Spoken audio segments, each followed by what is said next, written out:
श्री शिवाय नमस्तोभ्याम हर हर महादेव। दोस्तों, आप सभी लोग जानते हैं कि 18 अप्रैल 2025 को पंचांग के अनुसार बैसाख कृष्ण पक्ष की षष्ठी तिथि है और दिन शुक्रवार है। इस दिन ज्येष्ठा नक्षत्र और मूल नक्षत्र का योग है। वहीं शुक्रवार का दिन विशेष रूप से धन की देवी माँ लक्ष्मी को समर्पित होता है। इस दिन को माँ लक्ष्मी की असीम कृपा पाने के लिए सबसे उचित माना गया है। माँ लक्ष्मी की आराधना करने से सुख समृद्धि और भौतिक ऐश्वर्य की प्राप्ति होती है। शास्त्रों के अनुसार शुक्रवार के दिन कुछ खास उपाय करने से कई तरह के लाभ भी मिलते हैं। इस दिन कुछ खास उपाय करने से आप अपनी आर्थिक स्थिति को मजबूत करने, व्यापार में लाभ सुनिश्चित करने, जीवन की समस्याओं का समाधान निकालने में सफलता प्राप्त कर सकते हैं। ऐसे में आज हम आपको शुक्रवार के दिन किए जाने वाले कुछ खास उपायों के बारे में बताने जा रहे हैं।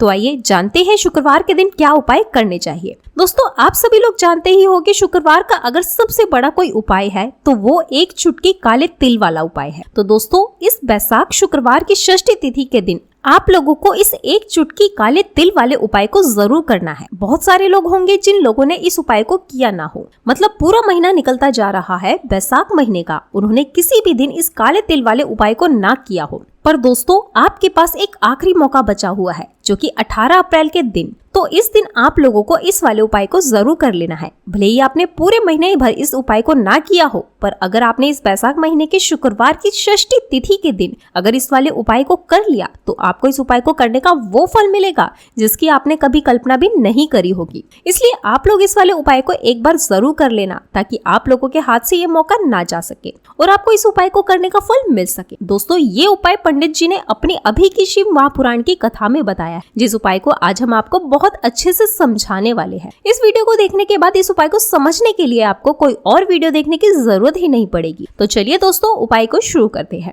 देखिए, बैसाख महीने का शुक्रवार का दिन इतना खास होता है, इतना ज्यादा महत्वपूर्ण होता है। देखा है कभी कभी बड़े बड़े पूजा पाठ अनुष्ठान से जो मनोकामनाएं पूर्ण नहीं होती, वो बैसाख महीने के एक दिन छोटे से उपाय को करने से ही मनोकामना पूर्ण हो जाती है। और बहुत सारे लोगों ने इस उपाय को किया भी है और उनको इस उपाय का करने का फल भी जरूर मिला है। अगर आप लोग भी इस उपाय को करना चाहते हैं तो आप इस उपाय को पहले अच्छे से समझ लेना, सुन लेना, उसके बाद आपको इस उपाय का फल जरूर मिलेगा। और इस उपाय को कर लेने से आपके घर में चाहे किसी भी प्रकार की दुख और समस्या क्यों ना चल रही हो, आपको उसका कारण भी नहीं पता है कि ये समस्या किस कारण से चल रही है। उसका कुछ भी कारण हो सकता है, जैसे पितृदोष हो सकता है या किसी भी तरह का मंगल दोष भी हो सकता है। तो इस दिन आप लोगों को ये वाला उपाय कर लेना है। ये एक ऐसा उपाय है जिस उपाय को अगर किसी विशेष दिन पर किया जाए तो उस विशेष दिन का फल वो तो हमें मिलता ही मिलता है, पर हमने उस दिन पर इस उपाय को किया है तो हमें उससे भी बड़ा फल मिलता है। तो फल बहुत जल्दी ही मिलता है क्योंकि आप इस उपाय को बहुत ही बड़े और विशेष दिन पर कर रहे हो। तो चलिए अब उपाय के बारे में बात करते हैं, लेकिन उससे पहले आप लोगों को ये जानना आवश्यक है कि आखिर ये उपाय किस समय करना है, किसको करना है, कैसे करना है। तो चलिए हम आगे आपको वीडियो में एक एक करके बता देते हैं। लेकिन उससे पहले अगर आप लोग हमारे चैनल पर नए हैं तो हमारे चैनल को सब्सक्राइब कर लेना और इस वीडियो को लाइक करके कमेंट बॉक्स में श्री शिवाय नमस्तोभ्याम ओम नमः शिवाय जरूर लिख देना। तो दोस्तों, इस एक चुटकी काले तिल वाले उपाय को हमें इस शुक्रवार षष्ठी तिथि के दिन कैसे करना है, किसको करना है, किस समय करना है और कहां पर करना है, ये सारे सवालों के जवाब आपको इस वीडियो में मिल जाएंगे। और जो ये वीडियो देखेगा उसको काले तिल के दाने वाले उपाय जरूर करने चाहिए, क्योंकि इस दिन एक काले तिल का भी बहुत ही बड़ा और विशेष महत्व होता है। और जब बात आ जाए 11 काले तिल की तो ये सोने पे सुहागा वाली बात हो जाती और ये एक बहुत ही बड़ा उपाय हो जाता है इस बैसाख शुक्रवार षष्ठी तिथि का। तो अब दोस्तों, इस एक चुटकी काले तिल वाले उपाय को आखिर करना किसको है, सबसे पहले हम लोग ये बात जान लेते हैं। तो देखिए, घर की जो बड़ी माताएं बहनें होती हैं, उन माताओं बहनों में से कोई भी एक बड़ी माता बहन इस वाले उपाय को कर सकती है। और दोस्तों, अगर आप चाहें तो अपने घर में से किसी सदस्य को भी इस उपाय को करवा सकते हैं। अगर किसी व्यक्ति की खुद की कोई मनोकामना है, खुद का कोई दुख और परेशानी है जो कि वह अपने लिए ही करना चाहता है इस वाले उपाय को, तो वो खुद अपने लिए भी कर सकता है। बाकी अगर कोई घर में ऐसा है जो कि अपने पूरे घर परिवार की सुख और शांति के लिए ये वाला उपाय करना चाहता है तो वो भी कर सकता है, उसमें भी कोई दिक्कत वाली बात नहीं है। कहने का मतलब ये है कि इस उपाय को हर एक सदस्य भी कर सकता है और पूरे घर परिवार के सदस्य के लिए घर की बड़ी माताओं बहनों में से कोई एक माता बहन भी कर सकती। माता बहनें अगर घर में उपस्थित ना हो तो ये वाला उपाय ना कर पा रही हो तो फिर घर का कोई बड़ा सदस्य भी इस एक चुटकी काले तिल वाले उपाय को कर सकता है, चाहे फिर वह पुरुष ही क्यों ना हो, उसमें कोई दिक्कत वाली बात नहीं है। अब दोस्तों, इस एक चुटकी काले तिल वाले उपाय को हमें करना कहाँ पर है, तो हमें तुलसी के क्यारे के पास में जाकर करना है।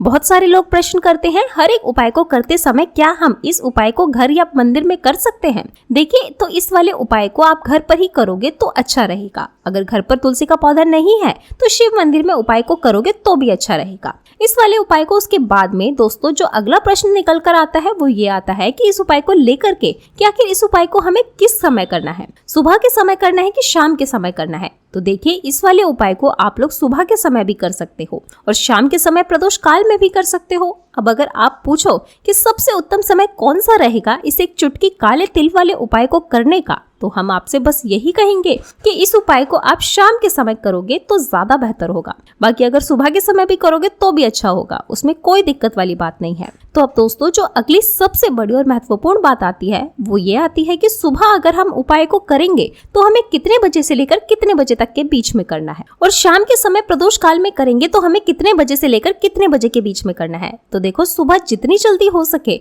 आप उपाय को करने की कोशिश करना। बाकी अगर किसी कारणवश लेट भी हो जाओ, थोड़ी देर भी हो जाए, तो 10 या 11 बजे तक भी आप इस उपाय को कर लेना, पर 12 बजे से ज्यादा देर ना हो, इस बात का आपको ध्यान रखना है। उसके बाद में दोस्तों अगर शाम के समय प्रदोष काल की बात करें तो प्रदोष काल का जो समय होता है वो शाम के 6 बजे से शुरू हो जाता है। मतलब शाम के 6 बजे से लेकर 7 बजे के बीच का जो समय होता है ये समय प्रदोष काल का समय होता है। पर अभी जो मौसम चल रहा है इसमें शाम बहुत देरी से होती है, तो आप इस उपाय को 7 या 8 बजे के बीच में भी कर सकते हैं। मतलब शाम के 6 बजे से 7 बजे तक 8 बजे के बीच में आप कभी भी इस वाले उपाय को कर सकते हो, उसमें कोई दिक्कत वाली बात नहीं है। परंतु शुक्रवार के दिन कोशिश करना है कि समय के अंतर्गत ही कर लो। किसी कारणवश ना कर पाओ तो थोड़ी देर से भी कर सकते हो, आपको उपाय का फल जरूर मिलेगा। तो चलिए बात करते हैं हमारे पहले उपाय की। देखिए, इस उपाय के लिए आपको 2 दीपक लेने होंगे। दोनों ही दीपक आप मिट्टी के भी ले सकते हैं और दोनों ही दीपक आप शुद्ध आटा गूंद कर उनके भी तैयार कर सकते हैं। अब दोस्तों दोनों ही दीपक के अंदर आपको शुद्ध घी का प्रयोग करना है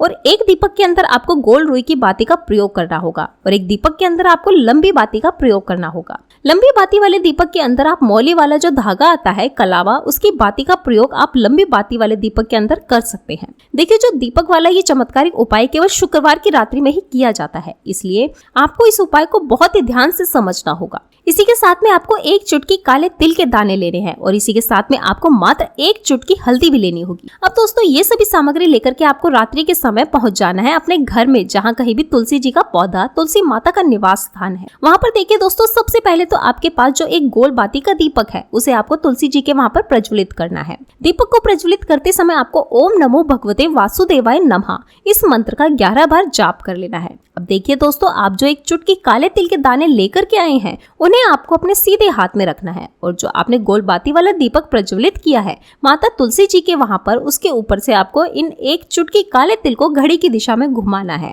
आपको अपने नाम और अपने गोत्र को बोल देना है और फिर आपको इन काले तिल को उस जलते हुए दीपक के अंदर डाल देना है। देखिए, काले तिल भगवान विष्णु के पसीने से उत्पन्न हुए हैं और जब भी हम ये दीपक रात्रि में प्रज्वलित करते हैं तो इससे हमारे सारे कर्ज से राहत मिलती है, हमारे जीवन में धन प्राप्ति के नए नए मार्ग खुलते हैं, हमारा अगर कोई कार्य रुका हुआ है तो वो भी परिपूर्ण होता है। देखिए, गोल बाती का जो दीपक है विशेषकर हम माता तुलसी के वहां पर भगवान विष्णु और माता लक्ष्मी के निमित्त प्रज्वलित कर रहे हैं। इस प्रकार से आपको ये दीपक प्रज्वलित कर देना है। अब जो आपके पास लंबी बाती का दीपक है, 1 चुटकी हल्दी है, तो इसे आपको लेकर के पहुंचना है अपने घर के मंदिर में। आपके घर के मंदिर में माता लक्ष्मी की जो भी प्रतिमा है, मूर्ति है, उनके सामने सबसे पहले तो आपको ये लंबी बाती का दीपक रखना है। फिर आपको दीपक को प्रज्वलित कर देना है। दीपक को प्रज्वलित करते समय आपको ओम महालक्ष्मी नमः इस मंत्र का जाप करते रहना है। अब दोस्तों आपके पास जो 1 चुटकी हल्दी है उसे आपको अपने सीधे हाथ में रखना है और इस 1 चुटकी हल्दी को आपको उस दीपक के ऊपर से 11 बार घुमाते रहना है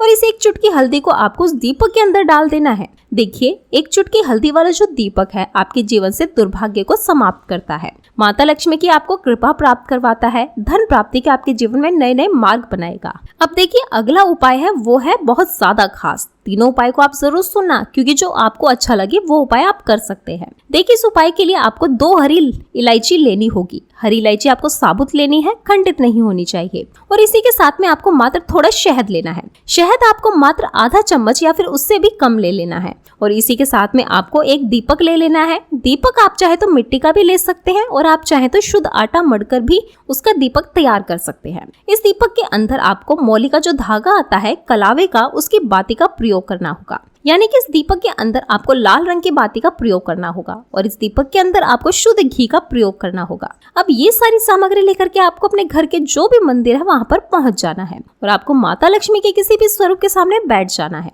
अगर माता लक्ष्मी की फोटो है, माता लक्ष्मी की प्रतिमा है तो उनके सामने आपको बैठ जाना है। अगर माता पार्वती की प्रतिमा है तो उनके सामने आपको बैठ जाना है। यानी कि किसी भी माता के स्वरूप के सामने आपको बैठ जाना है। अब देखिए, सबसे पहले तो आपको माता रानी के सामने थोड़ी सी चावल की ढेरी बना देनी है, यानी कि थोड़े से अक्षत के दाने आपको माता रानी के सामने रखने हैं। उसके बाद में आप जो एक दीपक लेकर के गए हैं उस दीपक को आपको उन्हीं चावल के दानों के ऊपर रख देना है और फिर इस दीपक को आपको माता रानी के सामने प्रज्वलित कर देना है। देखिए, इस दीपक को प्रज्वलित करते समय आपको ओम महालक्ष्मी नमः इस मंत्र का लगातार जाप करते रहना है। दीपक को प्रज्वलित करने के बाद आप जो 2 हरी इलायची लेकर के गए हैं उसमें से एक हरी इलायची को तो आपको उसी दीपक के अंदर डाल देनी है और वहीं पर आपको कम से कम 21 बार ओम महालक्ष्मी नमः इस मंत्र का जाप कर लेना है। अब आपके पास जो शहद है और एक हरी इलायची है उसे सीधा आपको लेकर के पहुंच जाना है भगवान शिव के मंदिर में। पूज्य गुरुजी ने बताया है कि ये उपाय आपको सिर्फ और सिर्फ शाम के समय ही करना होगा। शाम को जब भी सूर्यास्त का समय होता है तो उस समय आपको ये उपाय करना है। लेकिन सबसे पहले तो आपके पास जो एक हरी इलायची है उसे आपको उस शहद के अंदर अच्छे से डुबो देना है, यानी कि शहद का लेपन उस हरी इलायची के ऊपर चारों तरफ से आपको कर देना है। अब ये जो शहद से युक्त हरी इलायची है इससे आपको भगवान शिव के शिवलिंग पर अर्पित कर देना है और आपको वह भी श्री शिवाय नमस्तुभ्याम इस मंत्र का लगातार जाप करते रहना है। फिर इसके बाद आपको 1 लोटा जल भी अपने साथ लेकर के जाना है। तो ये 1 लोटा जल भी आपको धीरे धीरे शिवलिंग पर समर्पित कर देना है और आपको श्री शिवाय नमस्तुभ्याम इस मंत्र का जाप करते रहना है। फिर इसके बाद आपको अपने घर पर आ जाना है। इस प्रकार से आपको यह उपाय कर लेना है। तो चलिए दोस्तों, जान लेते हैं गुरुजी द्वारा बताए गए दूसरे उपाय के बारे में। देखिए, इस उपाय के लिए आपको लेना है 11 चावल के दाने। गुरुजी ने कहा है चावल के दाने खंडित नहीं लेने हैं, बिल्कुल साबुत होने चाहिए। उसके साथ में आपको लेना है एक बेलपत्र। बेलपत्र का भी एक नियम है, अगर आपके पास बेलपत्र नहीं है तो आप शिवलिंग से उठाकर उसको पुनः शुद्ध जल से धोकर इस्तेमाल कर सकते हैं। इस प्रकार आपको बेलपत्र लेना है। इसके बाद आपको 1 लोटा जल लेना है। अब ये सब सामग्री लेकर आपको जाना है महादेव के मंदिर में।